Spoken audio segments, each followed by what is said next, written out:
Thank you everybody for joining us for tonight's SHLA session, our SHLA celebration. Um, this is technically the last session of this current program year, but the next program year starts up in July, so not really that big of a break between this program and the next one. So you're not gonna have to wait that long for more SHLA. But tonight was like a chance to celebrate, kind of look back at the program, have a little bit of a goodbye with those in the program who are graduating from the program and going off to college. If you are new to the Sheila program or you joined recently, just as a reminder, my name's Annalise. I run this program. You've probably gotten emails from me. If you ever have any questions, you can reach out to me at outreach@swe.org. I just put that in the chat if you ever need that email. I'll give a quick shout out to our sponsors. We have Honda, ExxonMobil, Honeywell, Avnet, the Catherine McQuaid Foundation, and Danaher. And I'll mention this at the top and at the end of this session, but for any seniors who would like to become a SWE member, I have a very special opportunity for you. If you use the code FY26 SWE Next, I'll put it in the chat, you can get free college to career or C2C membership, which is a really, really great deal. I'll also let me put the code in the chat and then I'll link in our the link to our membership page. Um, it's a getting free membership is a really big deal, so this is pretty good. So there's the code if you're graduating, and then here is the link to our membership page. If you want to check that out, if you have any questions, you can email membership@swe.org. You can also email me and I can connect you with them. But that's enough of that. I'll mention it again at the end of the session and I'll send it in an email just so you guys don't forget. But we're going to go ahead and get into the beginning of our session, which is being able to meet and have a short presentation with our current SWE president, Karen Roth. So grateful to have Karen join us tonight. Just a little quick info on Karen. She has almost 20 years of experience in engineering, leading innovative research teams, as well as the strategy and execution of large portfolio projects. Her education includes a bachelor's degree in software engineering from Rochester Institute of Technology and a master's degree in systems engineering from Cornell University. She also has an executive MBA with Indiana University Kelley School of Business. Super excited to have Karen with us tonight. And we'll have a little bit of a Q&A after the beginning of Karen's portion. So if you have any questions, I recommend writing them down. But I'm going to go ahead and pass it over to Karen. Hi, everyone. It's really great to meet you. So my goal is to talk a little bit about who I am and my STEM journey for about 10 minutes here. Put it in context, hopefully start with where I was in your shoes almost 20 years ago. And then just have time for questions throughout it all. So as Annalise said, I'm the current SWE president. And so SWE as a whole is about 50,000 members internationally, globally. So we hope that you're going to take advantage of that free C2C membership and also become a SWE member for the future. When I was in high school, I went to a smaller rural area high school in Western Pennsylvania. I'm originally from the Pittsburgh area. I genuinely hadn't had a lot of conversation about what engineering was or what it really meant to be. So I love that you guys are digging in, looking for opportunities, trying to understand what your future can look like. One of the things that I knew I was good at was programming. And so thought I was going down a computer science route, and then just so happens to be that someone had a casual conversation and said, "Oh, software engineering is the next big thing coming down the pipeline." Like making sure that you can take coding is one thing, but actually being able to design large scale software systems and what does that mean, along with integrating systems together. Any large scale system will have a lot of sub suppliers on it in order to put everything together. And what did that mean? And I really loved that idea. I didn't quite know what that meant, certainly at the time. but I love the idea of being able to design and understand requirements and understanding how things worked and being able to put it together. And at the time, there was only 3 schools in the country that did a bachelor's degree in software engineering. Even to this day, it's usually more of a master's degree, more of an advanced computer science course. And so I went with one of them, right? And so, like, one random conversation led to one random other thing, led to, well, I guess these are my choices, and going with the flow. And I'm infinitely grateful that I decided to do that. Whenever I got to RIT, one of the things that I can't say that I didn't explore other options when I got there, trying to understand if this was really the best thing for me. I looked at, moving over to computer engineering or a different type of engineering, but I think I found out really quick that I did love engineering and every aspect of it. It was just shaking out what the opportunity space was. And I do want to say in the long run, it didn't matter a whole lot. Software engineering versus computer engineering versus electronics engineering, those kinds of things.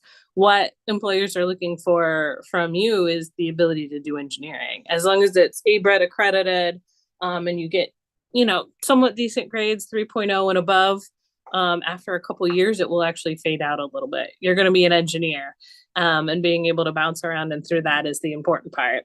And so whenever I got my master's degree in systems engineering, it was almost for that reason, right? It was to make sure that I was seen as an engineer first and foremost, and not just a programmer, not just a computer person, but someone that could actually translate my engineering skills into other things, all as part of that. And so when I left college, one of the nice things about RIT that I really loved doing was that you were required to do co-ops, and they had to be paid. So you couldn't just go get a job. Which kind of summer job or anything like that, you had to get something relevant to your field, and it had to be paid. And they actually had a pretty extensive cooperative services organization in order to help you do that. They ran you through helping you interview to having a huge network of employers that wanted to take on co-op students, all those kinds of things. And so that really overcame a lot of the nervousness of, where do I start? Right? There's so many big names out there in engineering and software, and where do you start? Where would I want to actually work? And being able to do that, I learned some of the things I didn't like, and I learned some of the things that maybe I wanted to try more of. And one of the things that I thought going into college was, as more of a software oriented major, was, of course, I'll want to go work for Microsoft or one of the big software companies. That is my future. And I left realizing like that was not a good fit for my personality at all whatsoever. And so it's a good thing to find out whenever you're in college. And one of the other things I found out is that I wouldn't have been comfortable moving clear across from East Coast to West Coast. I had some opportunities, both East Coast and West Coast. Did I want to move clear to California in order to do this? And, in my heart of hearts, that wasn't an opportunity that interested me. I love traveling. I've traveled the globe a lot in any kinds of opportunity space, but actually getting up and leaving and making my permanent home base somewhere that wasn't the Northeast wasn't something that I wanted to do. And so those are good things to explore as you kind of navigate what your future might look like, is what's important to you. You don't have to decide that today, tomorrow, or anything else, but those are things to be thinking about as you go through your college journey, is what is important to you. And the things that you think of, when you start college, like, oh, I can live anywhere, it doesn't really matter, are important in the long run. And so when I lived further away for those co-ops, I was spending more time coming back home and trying to visit family and friends than I was getting integrated into where I was living for those co-ops. And then when I left college, I'm not sure I still had a great feel for exactly what I wanted to be when I grew up. But what I knew what interested me, and that was a really good start. So I think I had 3 or 4 different offers. And one of them was from the United States Air Force. And they had some of the most interesting engineering challenges that I could think of, and people were talking about. It was because they had such large scale systems that they needed to look at and overcome challenges with. And I said, well, I don't even know where this place is. This is from New York. It was like 2 hours from where I went to school. I don't know where this place is, but you know, I can try it for a couple years and then we'll see what's next. And I did try it for a couple years and I got my master's degree and they paid for it. I worked modeling and simulation and I worked early research type of work. I worked cybersecurity. I worked some in space systems and really came out that, you know, cybersecurity was one of the bigger things that I was good at. And that was one of the great things about the Air Force is I got to try a bunch of different things. And that's what I love about me is I love learning a little bit about everything. I'm never going to pursue a PhD in anything because I don't like one thing well enough to research it for 6 years. But that's okay. I've got a ton of friends that are amazing PhDs, but that's not going to be me. And that's why I got my MBA is because I love learning a little bit about everything. And so that helped feed that as part of that. And so being able to work for the Air Force as part of that and learn a little bit of everything and transition through different projects, right? It's really the government's role in acquiring software or other kinds of systems is to be the voice of the customer and to lay out the requirements and understand what's needed and negotiate that and be that more broad systems integrator. They aren't going to every day do programming and things like that. So that was great. But one of the things I wasn't getting able to do as a researcher was get to see my end product. So at some point in time, I decided to leave the Air Force and I went to work for Sikorsky Aircraft. They're the manufacturers of the Black Hawk helicopter, amongst all kinds of other helicopters. And I thought that was pretty neat. I worked on an international program there. I learned a lot more about supply chain, suppliers, large scale systems, integrators, things like that. But somewhere in the process, I met my husband. I decided and once again, we were spending more time traveling back to New York to see family and friends. And after several years, and we got married while we were out there. And we decided that it wasn't the interesting enough jobs to spend our lives away from our family and friends all of the time. And so we came back to New York. I took a consultant's job. He was still working for his company remotely. And we settled down and tried to figure out what was next. I thought a consultant type of job was a great next step in order to be able to work on a bunch of different projects, see different things, still apply my experience. And you know what? It was kind of awful. That's okay. It wasn't a good fit for me because they wanted me to do more business development, go find customers, get them to pay for our services, things like that. And that is not my skill set at all. I'm an engineer through and through. I want to fix the thing. I want to do the thing. And that's okay. Again, these are learning experiences, trying to understand what it is that's good about you and what you value and care about in life. You know what? I went back to the Air Force. But I went back to working for the Air Force because someone that I had worked with previously emailed me and said, hey, you know, the chief engineer position is opening up at the research lab and you'd be really good at that. And I said, you'd never hire me for that. That's a high level step before executive level position. I left two band levels below that. Age wise, you know, the government is very much time and grade type of thing. Like you would never give that to me. He's like, you never know. Please apply for it. You have the skill set we're looking for. And I applied for it and got it, right? Applying for something never hurts anyone in trying it. The big thing was having that personal advocacy. Your network and who you know is crucially important. And that's what SWE has given me a lot over the years is understanding of other industries, having connections, mentoring, all those different types of things is you need those people, especially as you progress in your career to point you toward opportunities and advocate for you. In this day and age, you know, every job opening on LinkedIn has 300-400 people applying to it because it's so easy in order to fill those things. And so these types of things are what brings you up and above is having those personal connections and having those networks and having things other than just, hey, I'm a good engineer on my resume as well. And so I did that job for 5 years. And then did the same exact thing again, started telling people like, hey, I think it's time for something new. I've been doing this job for 5 years. Didn't apply to anything until someone said, hey, just so you know, this job is opening. The person that was in it, that was sitting in it, he moved on to something else. This is the job you're looking for. And, you know, it sometimes outside introspection from other people in terms of realizing what you're really good at and what you think you're really good at, and other people observing what you're really good at are two different things. They really are. Um, and so what he saw in me was what he was able to relate to his colleague that had just left the position. And it was deputy director of an innovation organization. And where I once again kind of said, I don't know, I don't have time and grade, but I've got that personal advocacy, let's go for it. And I got that position too, right? And I'm still sitting in that position today.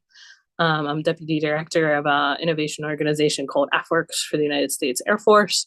It's cool, it's fun. I get to meet tons of small businesses in everything I do. I don't do technical every single day, but what I do is I work with companies from all different industries and try to understand technically what they're doing and if that has value to the Air Force. And all of those different types of things. So I think that that's really great. All as part of that being able to as part of that. And so I think that those are just a couple of things that I really want you guys to take away too, is there's no perfect path, but understanding who you are and what you value along the way is going to be important, and it's not going to look the same for everyone. I'm never going to be a chief executive officer of a Fortune 500 company. That's okay. That's not my jam. What is my jam is learning everything a little bit about every day. And so I'll probably, you know, it's going to be in another 6 months, it's going to be time for me to find a new job. And that's because I want to learn something new and different. There's a particular type of leadership aptitude type of test called Strengths Finder. I really like that one because it really talks to you about what your strengths are and how to emphasize your strengths, not how to, you know, go about fixing what's bad about you. It's emphasizing your strengths. You can't be perfect at everything. You're not going to be perfect at everything. But how do you emphasize the things that you're truly strong at? And my number one thing is input, right? I love receiving all kinds of input and understanding what it means and what to do with it. And so that's always going to be about, you know, changing careers, finding new challenges, learning something different, rather than trying to find a ladder and move up it, or how to do that. And that's the path that I've picked as part of that conversation. Let me see. I've had my sweet journey. I've been part of the Society of Women Engineers since 2001.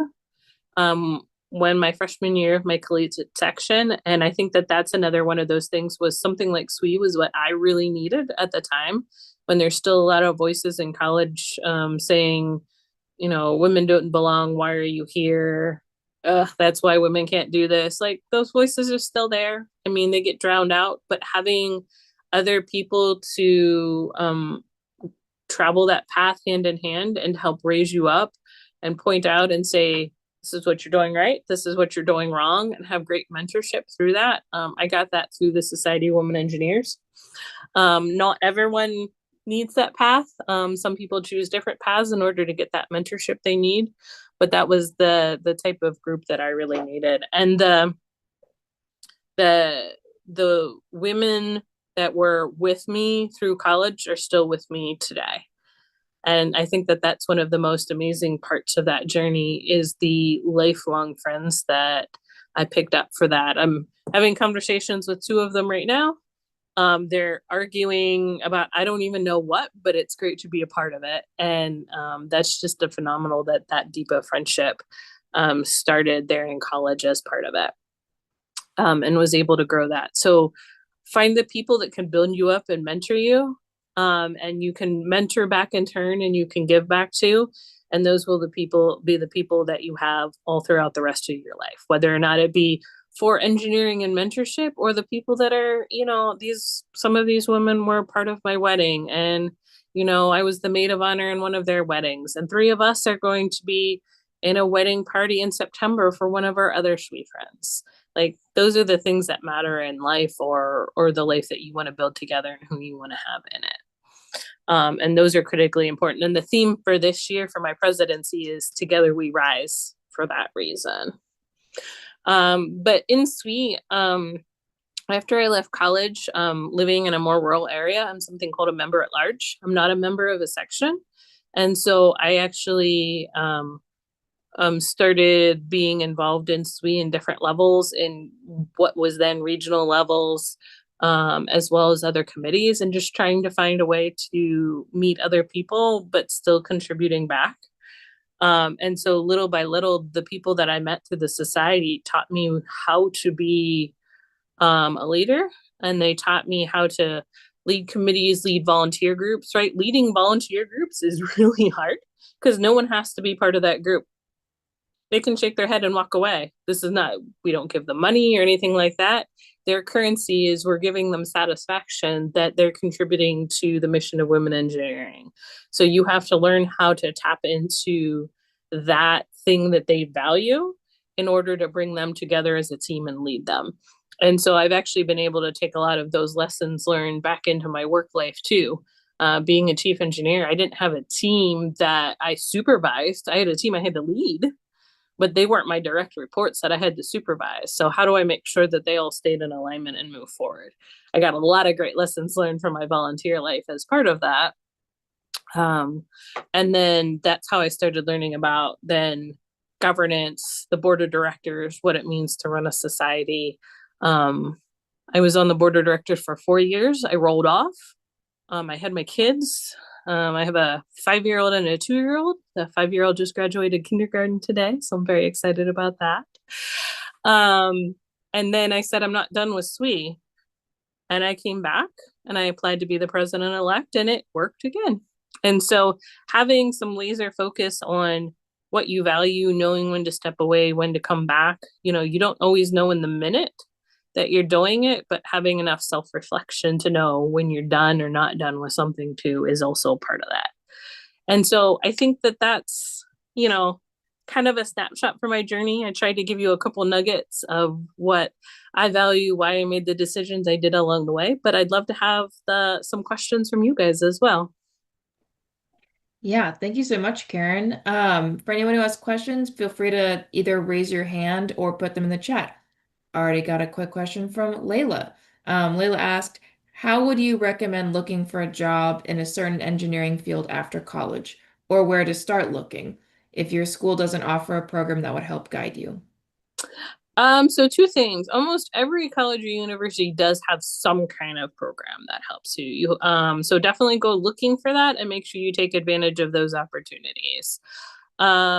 You know, I had one of my coworkers, he had a son that started off at like a private engineering university, and he came back after Christmas break and said, Dad, this is great, but this isn't $80,000 a year and like paying full cost out of pocket. So he quit that. He went to the local community college and actually loved it because he had so many cool opportunities. He had so many people that were helping him. He had cool internships that were only available to community college students, all kinds of things like that. And so make sure you are checking out the opportunities there.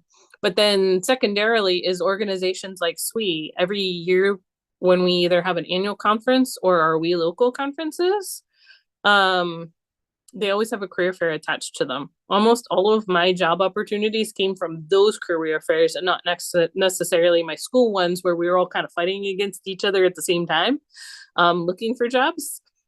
But, you know, a career fair like SWE is, you know, you got professionals casually looking, you've got collegiates that are moving away from college, you got people looking for co-ops. You're all looking for different things, and you have a whole different opportunity to talk to all different people as part of that. And so, you know, there's Society of Women Engineers, the Society of Hispanic Professional Engineers, they have career fairs. National Society of Black Engineers has career fairs. All those types of organizations are phenomenal for the opportunities and access that they give to companies. And then just in general, going around career fairs, like, a lot of times you'll be like, oh, I recognize that name. I should work for them. But when you talk to the real people working for those companies, you learn a lot too about the types of jobs that they're looking for, what that looks like day to day to day. And you can kind of start to put that puzzle together on whether that matches what you're looking for too. That's some really good insight and advice. We have a question from Isabella. She says, how did you deal with homesickness when you had to stay away from family? I'm from Brazil and my dream field, aerospace engineering, doesn't exist in my country, and I have to move abroad to fulfill my dream. Oh, that's a hard one, especially country to country. I did have an opportunity to move to Australia at one point in time working for the Air Force, and I ended up turning it down because I had applied for the program to be an international representative, but I had applied thinking that the joint project was in England and I would end up going to England. I'm like, all right, that's only a 5 hour flight back and forth. I can, every other month I can come home or something like that. But Australia ended up being too far for me. And so I do think that, especially, when you have that large of a commute back and forth, you're going to be able to, do lots of FaceTime, do lots of chatting and things like that. But you're going to have to build up your community and home in a different way. Like, can you look for things in different cities that remind you of home? Can you find immigrants in the country that you're looking to stay in and study aerospace engineering that are, is there a Brazilian immigrant community? How can you replicate the things that you value in your home and your community there locally? That's one of the reasons why I live and I work in the Northeast, is because this is where my family, the things that I best relate to, all of the trees that I love, everything is here in more of this regional area of the United States. And so I stay and live and work here, but then I travel other places where I want to be. But being able to replicate the things that you love from home and finding that right community for you, to me, is what I think would be critical. I think that's a really good advice and really smart. I think just being able to, yeah, recreate that community. We have a question from Cassandra. She asked, do you have a favorite project that you've worked on or a cause that you've worked toward that you're proud of? What skills or lessons did you learn? My favorite thing is SWE, of course. I've worked on some great projects in my work career, but I mean, as I wind down and I have less than 2 weeks left doing this job, um, there's, I've led an organization of 50,000 members globally. That's pretty stinking cool. And when I go to conference and I go to We Local and I hear women talking about the challenges they face, or coming together to figure out next steps in a career, or engineering moms supporting engineering moms, and how to do that, like, this is the real thing that matters to me. I get paid for my day job, but this is the thing that really impacts people and lives and what they do. And so those are this is the thing that I'm most proud of, is what I'm doing here right now today. What skills and lessons did I learn? Oh goodness. Negotiation, communication. But no, really, like, I tell a lot of folks that one of the most important engineering skills is communication, right? The skills are the tools that you have in order to do your job are one thing. You learn those in college. But being able to communicate well, get to root cause of problems, being able to communicate a value proposition of something you're trying to build and put together. If you can't communicate that well, it doesn't matter how good of an engineer you are. It doesn't, because you're not going to get funding. You're not going to get a team. You're not going to be able to build that project together with that team. And so your language skills and your communication skills are genuinely two of the most important things, not only for an engineering career, but things that we practice in SWE every day, running and leading teams of volunteers as well. I think pointing out communication is huge, especially like if you end up in a position where you're managing other people, like it's a skill that's going to be so important. We have another question from Isabella. She asks, did you ever have your I made it moment? If so, how was it? Oh, um, I was definitely really proud when I got that chief engineer title for the first time. I thought that was something I would end my career on. And I actually, when I left that job, I had them, hold on. Um, I had them replicate my door plaque because this was the title that I always thought I wanted to aim for in my career. So I was really proud that I had achieved this title and this career. And so they were very confused. But this is the plaque that hung outside of my door for 5 years, and I wanted a copy of it. And so I had to make a replica for me because that was a big deal to me. I don't know that anyone really makes it in their career and life because there's always another next step after it. Even retirement is a huge step in that life, and there's change every day in our lives. And so when you've made it one day, then the next day comes at you with challenges. It's been an interesting year in terms of what's next and all of that. And so we take it one step at a time and keep on coming. But keep this as part of the reminder that, I made one of those big life goals though. I love that you have a replica of that. I think we have a time for one more question. We have one from Rosaline. She asks, when you were in high school slash college, did you have alternative career plans and goals? How did you manage figuring it all out? I laugh because I don't know if I did. No, I really didn't. Um, I tell people that I got super lucky and that what I tried the first time mostly worked. Um, Out for me in any number of different ways. And so, how did I manage figuring it all out? I asked a lot of questions, right? I told you that there was a point in time where I seriously considered changing majors and looking for different opportunities. Some people change universities altogether when they find out the environment just isn't a good fit for them.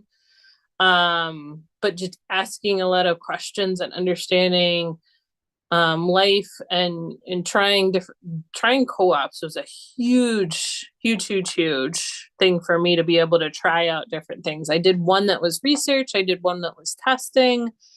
I did one that I ended up doing IT work because they misunderstood what a software engineer was. I'm a miserable IT person. Oh, good Lord. That was terrible. But I learned that, and I learned a lot about corporate culture, those types of things. And so figuring it all out. I mean, I can't say that there wasn't points in time where I was in college where I was like, what am I doing? What's next? What does this mean?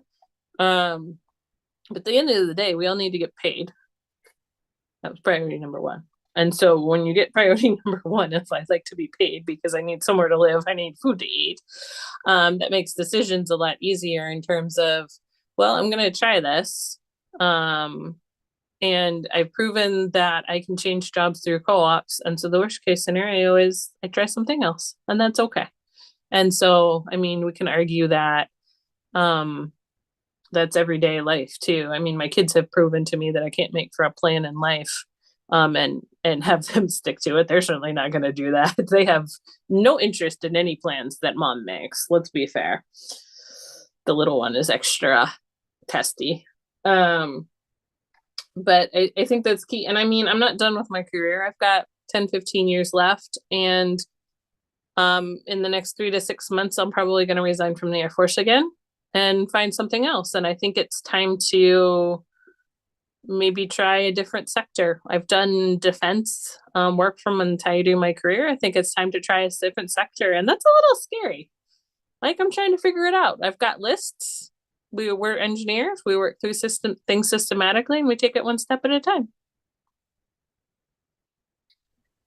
Thank you so much, Karen, for answering all of these questions. We did have one person ask if you would share your LinkedIn, so if they could like connect. Yeah, if you just search for Karen Roth on LinkedIn, I'll pop up pretty quick. Amazing. Well, thank you so much, Karen. Thank you for coming here and speaking with us and answering all of the questions that everyone has had. It's been really insightful. I really appreciate your perspective that you've had with your journey. And yeah, thank you so much. I think you're free to go, and then we'll move on to our networking part of our session. All right, well, have fun, guys. Enjoy. Um, and hopefully we'll see you back next year and we'll see you as SWE members. Bye, Hmm. guys. Thanks so much.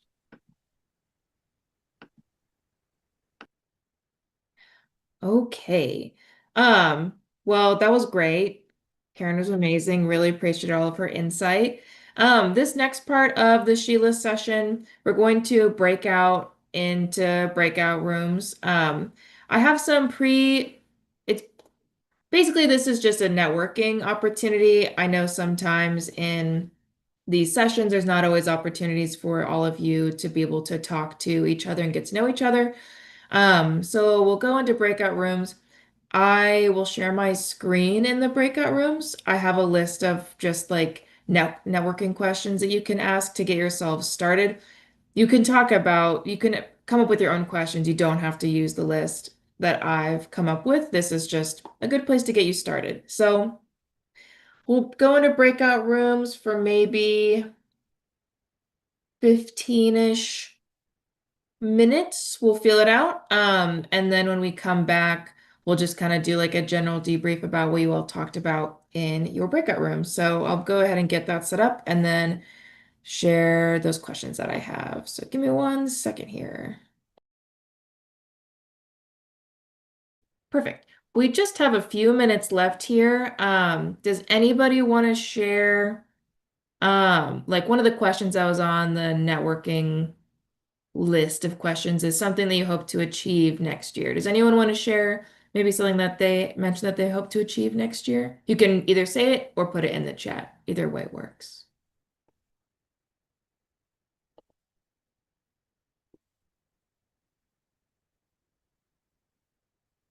Oh, is it Amelie? Yeah, Amelie. Amelie, thank you. Yeah, feel free to share. So something that I would like to achieve next year is hopefully starting it's hopefully starting a passion project and about like like maybe architecture or volunteering or hopefully starting up my own club at my school. Yeah, no, I love that. I love like I see someone else, I don't know if Labara was in your group, but she also mentioned that her breakout room talked about wanting to start clubs and ta taking the SAT. No, that's really great. And passion projects, that's also huge. It's good to give yourself time to like focus on things that you're like that make you feel really excited. Um, did anybody else want to share something that they were wanting to achieve this year? Isabella, I see that your group talked about college and the future and celebrity and personal gossip. Love some celeb and personal gossip. Love that. Did anybody have anybody super fun for the if you could have dinner with anyone question? Um, Anybody have anyone that interesting or fun? Obama, solid. That's a pretty solid one.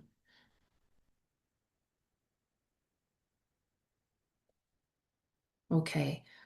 Well, we're at 7:28. So pretty much I have a few things to say before we officially wrap up this session. But I'll say really quick, thank you all for joining us tonight. Um, this was a good session. I feel like it's always great to have an opportunity to network with each other and also being able to meet and connect with Karen, our current SWE president. As I said at the beginning of this session, there's not really that big of a break between this Sheila program year and the next one. So you'll be getting information about the upcoming Sheila session in July. So just keep an eye out for that. I'll put this in the chat again because it might have gotten buried, but for any seniors who are graduating and would like to become or are interested in becoming a SWE member, if you use the code that I just put in the chat, the FY26 SWE Next code, you can get free C2C SWE membership. C2C is collegiate to career or college to career. Um, Free membership is huge. I will also share the link to our membership page in the chat. just if you want to read up more on the different things that can be offered. Um, I'm reading this question from Cassandra really quick. I think so, Cassandra. I can definitely like Cassandra asked if you needed proof on your resume that you are a part of the SHLA program. If you ever needed me to like say, verify that you were, I can do that. So yeah, but any questions about those kinds of things like Sheila in regards to like those who are graduating, feel free to email me or outreach@swe.org and I can help answer any of those questions. Um, and I can also answer any questions about the membership stuff if you're interested in that. Or I can direct you to someone on our membership team if you're interested. And I'll give a quick shout out to our sponsors. We have Honda, ExxonMobil, Honeywell, Avnet, the Catherine McQuaid Foundation, and dinner. And we're a minute over, so we're gonna end it there. Thank you so much, everybody, for joining us tonight. Like I said before, reach out with any questions, but I hope you all have a great rest of your night.